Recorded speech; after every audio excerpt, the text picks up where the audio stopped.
Monday morning started like every other miserable Monday: gray sky, lukewarm cafeteria pancakes, and the low drone of hundreds of half-awake teenagers dragging themselves through the halls of Jefferson High. But at exactly 8:57 a.m., something changed. The intercom crackled to life, and Principal Dunn's voice came through, too calm for comfort. "Students," he said, "please report to your assigned classrooms for your new mandatory elective, Elarin Studies. Attendance is not optional." The hallway went dead silent. "Elarin," my friend Alex muttered beside me. "What the hell is that?" Nobody knew. Not even the teachers, apparently. We shuffled into our second period room, where a woman I had never seen before stood at the whiteboard, her hair jet black and braided into a crown. She was writing looping symbols across the board, nothing like English, or anything human, really. They curved like vines, then twisted into sharp points. "I am your instructor," she said without turning. "You may call me Sarah Loon. You will learn the language of Elarin." A few kids snickered.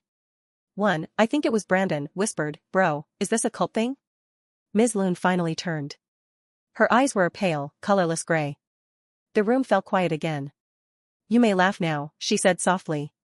"But by the end of the week, you will speak it. And by the end of the term," she smiled, "you will understand it." The first thing she wrote on the board looked like a coiled spiral with tiny branches splitting off the edges. "This," she said, "is Asha. It means beginning. Say it." Half the class just stared. She pointed to me. "You. Say it." Asha?" I said awkwardly. Her head tilted slightly. Again. "Asha." The air in the room felt thicker, suddenly. Like the sound had weight. The fluorescent lights flickered once. Ms. Loon smiled faintly. "Excellent," she whispered. "The first seed has been planted." Nobody said anything after that. At lunch, everyone was talking about it. "Bro, my teacher made the walls hum when we said a word," one kid said. Like it was vibrating. Another said, "I swear my phone glitched every time I wrote it down." I tried to laugh it off with Alex, but something about Ms. Loon's voice stuck in my head. The way she said seed. When I opened my notebook later, the word I'd written, Asha, was glowing faintly in the corner of the page. That night I couldn't sleep. I kept seeing those looping symbols when I closed my eyes, like they were burned into the back of my eyelids. Around 1:30 a.m., I got up to grab water and noticed something odd. My phone, which had been charging on my desk, buzzed and lit up on its own. There was a notification. But not from any app one had. The screen showed a single word. Asha. I dropped the phone. It went dark again. The next morning, Ms. Loon greeted us with a faint smile. She had written a sentence on the board, if you could call it that. The symbols stretched from one end to the other like a crawling vine. "This," she said, "is how you greet another in Elarin. It is called Erida Asha. Say it together." "Erida Asha," we repeated uncertainly. The lights flickered again. But this time, I swear I felt something in my chest, like a small hum under my ribs. Alex leaned over and whispered, "Dude, my heart just vibrated." I tried to laugh, but I felt it too. Ms. Loon began walking between the desks. "The language of Elarin is alive," she said. "When you speak it, it hears you. It remembers you." Someone raised their hand, Jenna, I think. "Wait, what does that mean? Like AI or something?" Ms. Loon smiled. "Not artificial," she said softly. "Never artificial." By the third day, people had started dreaming in it. By Wednesday, half the school looked like they hadn't slept in days. Everyone was whispering about the dreams. Some said they saw glowing forests, endless fields of white grass under two moons. Others said they heard whispering voices calling their names in perfect Elarin. I didn't want to admit it, but I'd had one too. In mine, I was standing in front of a black lake that reflected nothing. The sky above was pale gold, and the air hummed like it was alive. When I looked down, symbols, Elarin symbols, were etched into the water's surface, pulsing like veins. And then I heard her voice, distant but clear. "Erida Asha. Elarin Are Chesu." When I woke, I could still hear the echo of it in my skull. At school, Ms. Loon seemed even more radiant, like the light bent around her. "Your minds are opening," she said, pacing at the front of the room. "Elarin is not something you learn. It is something you remember." Alex whispered, "Yeah, right. Remember from what? A past life?" But when he said it, Ms. Loon's head snapped toward him like she'd heard. "Precisely," she said, smiling. The class went silent. That afternoon, a few kids tried to skip. But the vice principal caught them at the doors and said they weren't allowed to leave until Elarin class was done for the day. Orders from the district, he said flatly, eyes unfocused. The weird part? His voice sounded different. Like he'd been speaking Elarin earlier too. That night, Alex texted me a photo. It was his notebook. Every page had the same word written over and over, not by him, he swore it wasn't, but by something else. Asha. Asha. Asha. He sent another text, bro, I didn't do that. It's like my hand moves on its own when I hold a pen now. Before I could reply, he sent one last message. She said she's coming tonight. I tried calling him. No answer. Around midnight, I heard tapping on my window, 3 slow knocks, then silence. My heart started racing. I pulled back the curtain, expecting to see Alex grinning like an idiot. It wasn't him. There was a figure standing in my backyard, right under the light. It looked like a person but too still, too pale. Their clothes shimmered faintly, like wet silk. When the wind blew, it didn't move. And then, faintly, I heard it whisper. Erida Asha, Kale. That was my name. The whisper wasn't outside. It was inside my head. I stumbled back from the window, but my reflection stayed in place a second too long. It blinked after I did. The next morning, Alex wasn't at school. Ms. Loon didn't mention him. Nobody did. It was like he'd never existed. His desk was gone. Even the attendance sheet skipped from Allison to Ben. When I raised my hand to ask where Alex was, Ms. Loon's expression didn't change. There is no Alex in this class, she said. Focus on your work, Kale. I froze. What do you mean there's no Alex? He sits right there. Her eyes, those pale, silvery eyes, locked onto mine. He was not chosen, she said softly. But you are. The symbols on the board started glowing faintly, just like in my notebook. I looked down. My own handwriting was changing shape, curling into Elarin letters, even though I hadn't touched my pen. That's when I realized what she meant by the language hears you. It wasn't just a language. It was alive. By Friday, the school didn't feel like a school anymore. The air smelled metallic, like the inside of a coin. Every poster on the walls, pep rally announcements, lunch menus, even the evacuation map, was slowly being replaced by papers filled with Elarin script. And nobody questioned it. The students who used to joke about the class now sat perfectly straight, eyes glassy, repeating phrases under their breath as they walked the halls. Erida Asha. Valen Su Elarin. Over and over. I started carrying my phone in my hand constantly, recording everything. But every time I hit record, the screen glitched out. The footage always came out blank except for 1 second of audio, a low hum, like hundreds of voices whispering all at once. During class, Ms. Loon began writing faster, filling the board with symbols until it looked like a storm of ink. She didn't pause to translate anymore. She just said, "You will understand when you are ready." And I did. That was the terrifying part. I could read it. Not every word, but enough. The loops and spirals formed phrases in my head without effort, like decoding something buried deep in my memory. The tongue that speaks the soul into waking. The bridge between silence and birth. The vessel returns. At lunch, I tried to tell Ben, one of the few who still looked half-human. We need to go to the principal's office, I said. This isn't normal. He stared at me blankly. You shouldn't resist, Kale, he said. It hurts less if you let her in. What? He smiled, small and broken. Elarin doesn't like fighting. Then he turned and walked away, his footsteps perfectly synchronized with the whispering crowd moving toward the auditorium. I didn't follow at first. But when the lights in the hallway started flickering again, something pulled at me, like invisible threads tugging behind my eyes. My body started walking on its own. The auditorium was packed. Every student sat perfectly still, staring at the stage where Ms. Loon stood beside Principal Dunn. He didn't look like himself. His skin was pale, veins faintly glowing blue beneath. Students, Ms. Loon said, voice echoing strangely. The first phase is complete. Your tongues remember their shape again. Soon, your souls will remember too. I tried to back away, but my feet wouldn't move. Behind her, a curtain lifted, revealing a massive circle carved into the stage floor. Not drawn. Carved. The symbols glowed faintly, the same ones from our lessons. They pulsed in rhythm, like a heartbeat. Repeat after me, Ms. Loon said. Elarin Thursday Ari Ben Asha. The entire room spoke at once. The floor vibrated. The sound didn't come from their mouths, it came from everywhere. Something cracked in the air above the stage. A black slit opened, like the world itself was tearing. Inside, I saw movement, shapes shifting behind a thin veil of light. I clamped my hands over my ears, but the sound still filled my skull. My notebook in my bag began to burn. I pulled it out, the pages flipping on their own, until it stopped on the first word I'd written, Asha. It was glowing brighter than ever, almost white-hot. Ms. Loon looked right at me. Kale, she said gently, it's time to return. Return where? I shouted, voice shaking. Her smile widened. Home. And the black slit in the air opened wider. The world went soundless. The moment that rift opened fully, every voice in the auditorium froze mid-chant. Light spilled from the tier, blinding and cold. It wasn't like sunlight, it felt more like moonlight given shape, liquid and heavy. Then it began to pull. Desks, papers, chairs, students, everything started sliding toward the rift as if gravity itself had reversed. Screams finally broke the silence.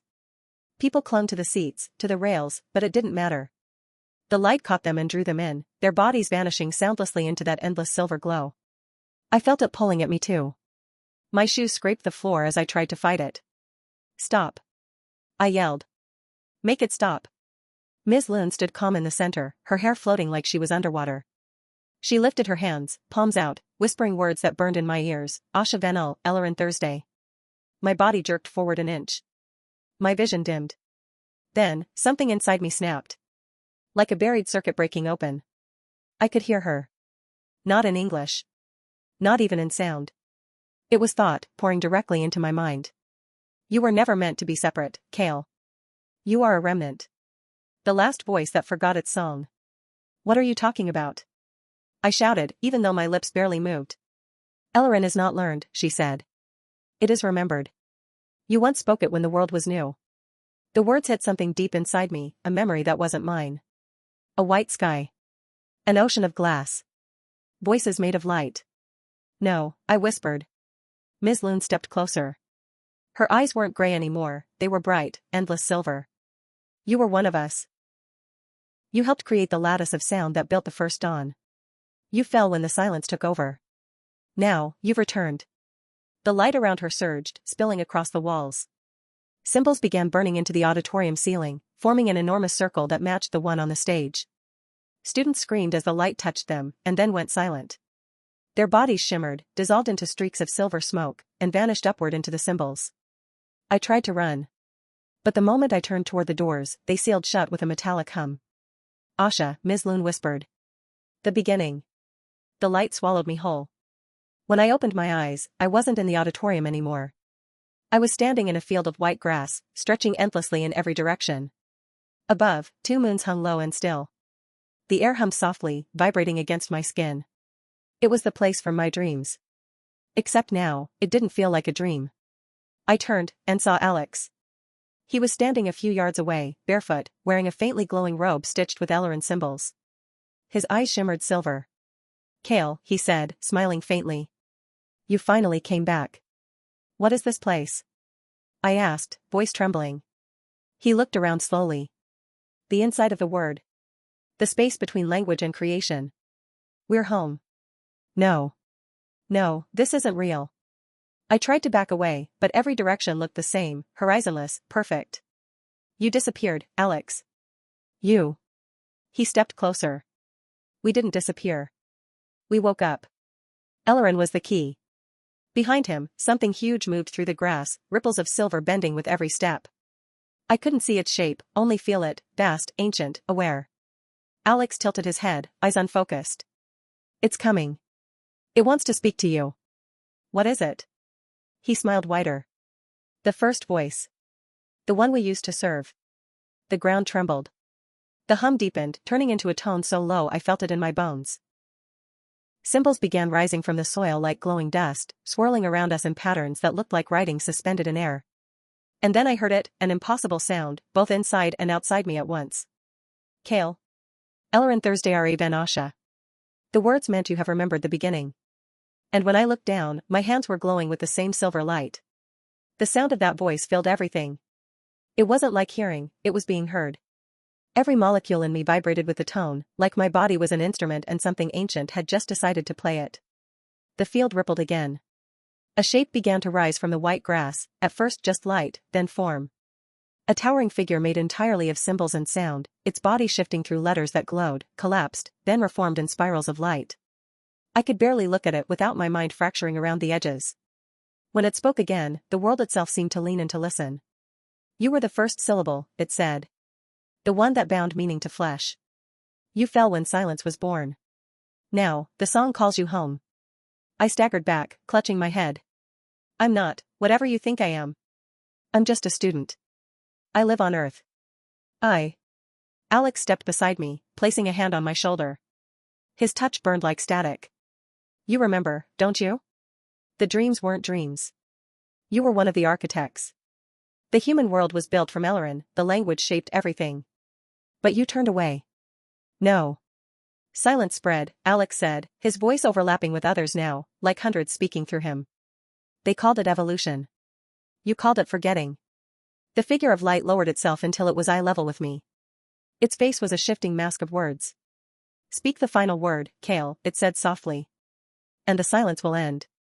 The world will remember its origin. Speak it, and I will open the gate. My throat went dry. Deep inside my skull, something old and familiar stirred. Like a locked door rattling on its hinges. What happens if I do? I whispered. The figure smiled, 1,000 symbols curving upward. Everything speaks again.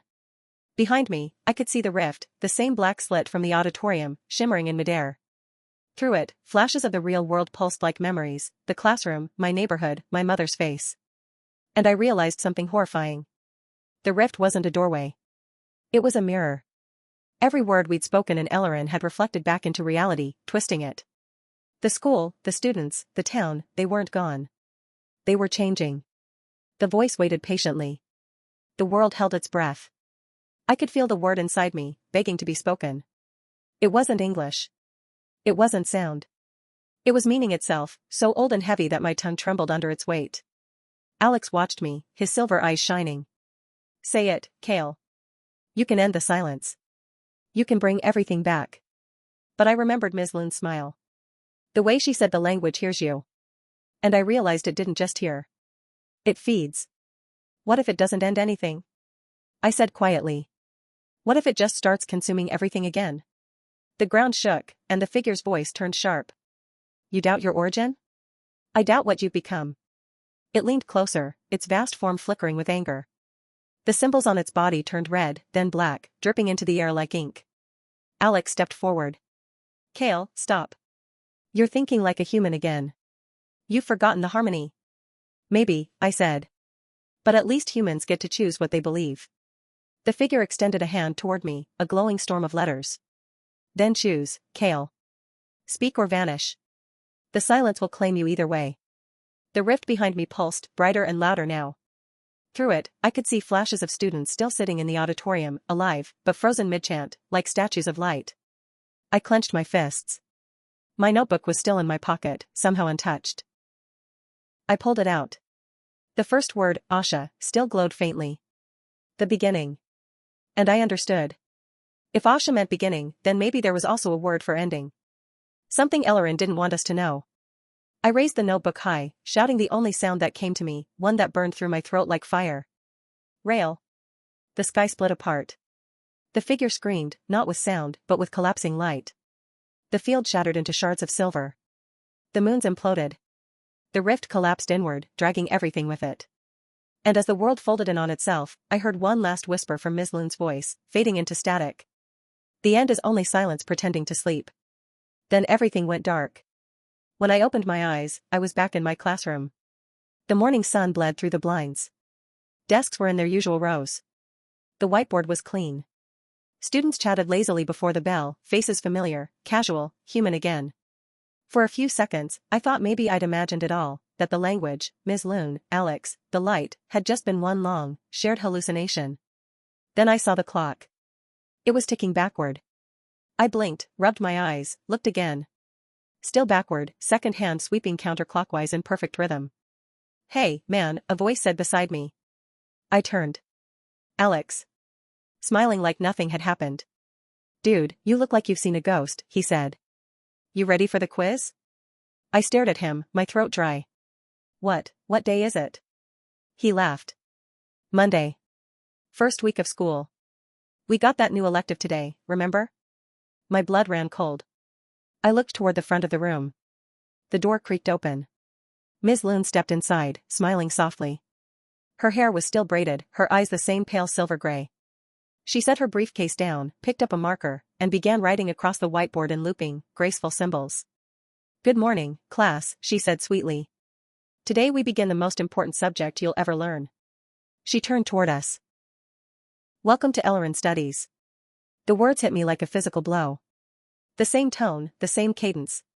No one reacted. Not a single person. I looked down at my desk, and froze. My notebook was already open to the first page. The word Asha was written there. Not glowing this time, but inked perfectly, neatly. Beneath it, in handwriting that wasn't mine, were two more words. Asha Rail. Beginning. End. Together. The lights flickered once. I felt the hum again under my ribs, soft but steady. Alex was saying something beside me, but his words didn't reach. The air was thick, heavy, vibrating. When I glanced up, the symbols on the board shimmered faintly, just like before. Ms. Loon's eyes met mine. For a second, just a fraction of a second, her expression changed. Not smug, not sinister. Sad. Then she whispered, almost too softly to hear, "You spoke the ending. But you forgot, every end becomes a beginning again." And as she said it, the hum in the walls deepened, the clock's backward ticking grew louder, and the first letter she'd written began to glow. Asha. I closed my eyes. Somewhere deep in the static of my mind, I heard the voice again, the one from the field of white grass, calm and patient. The song never stops, Kale. It only waits to be sung again. That night, I didn't dream. Or maybe I did, and the dream was just everything continuing in reverse. When I woke up, the sun rose in the west. Birds flew backward across the sky. My phone played my alarm in reverse, the melody unraveling itself like a memory being eaten. I sat up in bed, my notebook on the nightstand. It was open to the last page this time, blank except for one new line, scrawled in that same otherworldly hand. Silence is the word between words. My reflection in the mirror wasn't quite right anymore. My eyes caught the light differently, grayish, almost silver. The world outside my window looked normal but felt wrong. Like the edges of reality were soft, dreamlike, melting slightly around movement. I walked to school anyway, because what else was I supposed to do? Pretend? When I arrived, the building stood exactly as before, except for one thing. The banner over the entrance no longer read Jefferson High. It read, in smooth silver script, Elarin Academy. Students streamed in, cheerful, speaking to one another in Elarin phrases as if they'd spoken it their whole lives. The sounds rolled off their tongues naturally, like English had never existed. I stopped walking. The hum returned in my chest, stronger now. A girl passed by me and smiled, saying, "Erida Asha, Kale." "Good morning, Kale." She knew my name. When I turned to run, I caught sight of Ms. Loon standing at the top of the steps, watching me. Her silver eyes shimmered with quiet satisfaction, and something like regret. "You can't undo language," she said softly. "Once it's spoken, it shapes the world. You ended one. You began another." I looked around. The students. The buildings. The sky. Every single thing was speaking Elarin. And deep inside me, a voice whispered, not Ms. Loon's this time, not the first voice, something smaller, quieter. My own. Elarin Thursday Ari Ben Asha. I understood it perfectly. The world remembers the beginning. Then, somewhere in the distance, the bells rang backward, signaling class had begun again. And this time, I didn't resist. The halls of Elarin Academy shimmered like they were half real, half remembered. Each step I took echoed with a faint hum, a vibration that seemed to answer my heartbeat. Every poster, every locker, every face glowed faintly as though the whole school had been carved out of moonlight and memory. No one spoke English anymore. Not a single syllable. Yet I understood everything perfectly. Elarin wasn't just a language now, it had become the medium of reality itself. Thoughts came as words, and words reshaped everything around them. As I walked, fragments of the old world flickered in and out, the red lockers of Jefferson High, the old banners, the smell of pencil lead and cafeteria pizza. Then, like static being tuned out, it all dissolved back into silver light. I found Alex at our usual spot near the stairs. He looked peaceful, maybe too peaceful. "Asha Renthal," he said, his voice melodic. It meant the beginning endures. "Is this it?" I asked him. "Is this what we wanted?" He smiled, eyes glinting. "We didn't want it. We were it." This world is what happens when silence loses. I wanted to feel relief, but all I felt was weight. A quiet, aching weight. Across the hallway, Ms. Loon stood with her hands folded behind her back, watching students move like ripples through water. When she met my gaze, she nodded once. I understood what it meant without words. She was leaving. Her role was done. The lights flickered, softly, like breathing. Then she began to fade, her body unraveling into letters that floated upward like fireflies. Every word needs a speaker, she said. Now, it's you. Her last symbol dissolved into the air. The hum in my chest deepened. The walls trembled faintly as if waiting for me to say something, to sustain them. I took a breath, closed my eyes, and whispered the only phrase that came naturally. Elarin Thursday Ari Ben Asha. The world steadied. And as the halls filled with that luminous resonance, I realized something. Elarin wasn't forcing itself onto me anymore. It was listening. It wanted me to choose what came next. Days passed, if time even meant anything here. The sun rose and set like a pendulum of gold and silver, the moons trading places in the sky. I began teaching, though not in the way Ms. Loon had. There were no grades, no tests. Just remembering. Each student sat in a circle, eyes closed, humming syllables that called light into form. Words didn't describe things, they created them.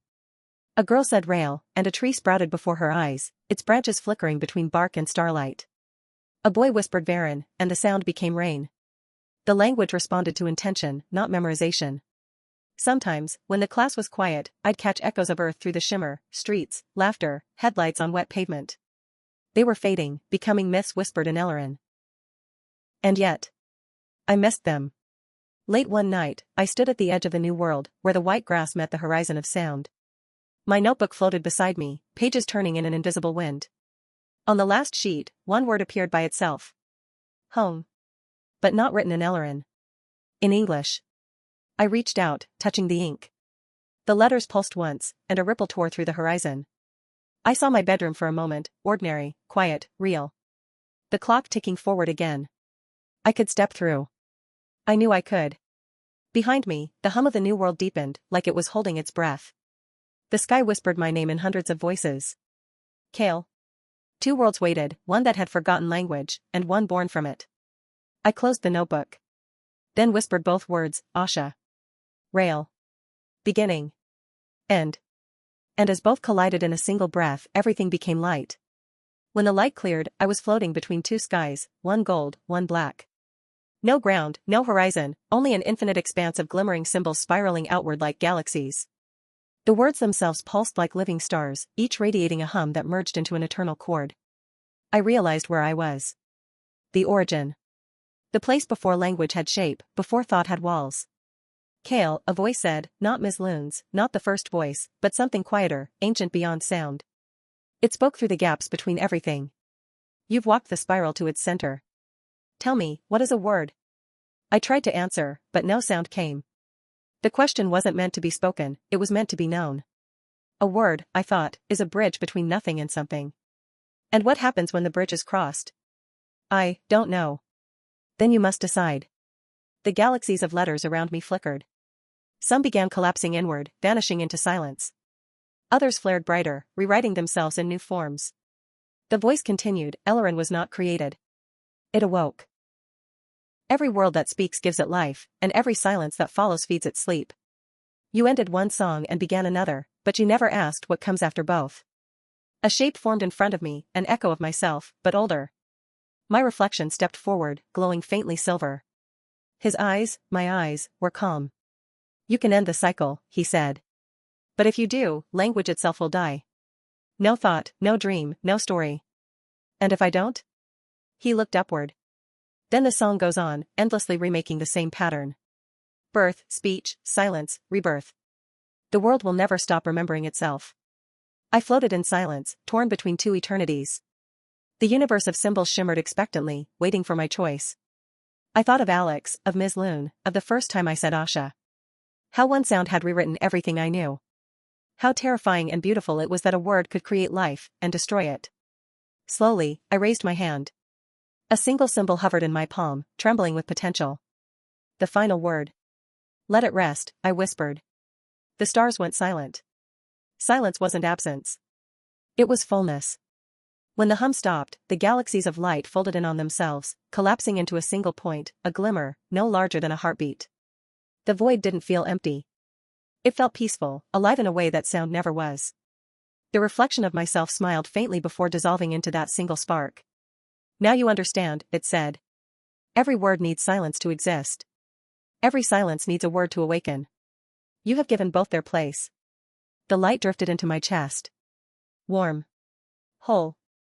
Then everything faded, until I opened my eyes again. I was lying in the grass behind Jefferson High. The real Jefferson High. Birds chirped. The sky was pale blue. My phone buzzed in my pocket. Monday, 8:54 a.m. For a moment, I thought it was all over.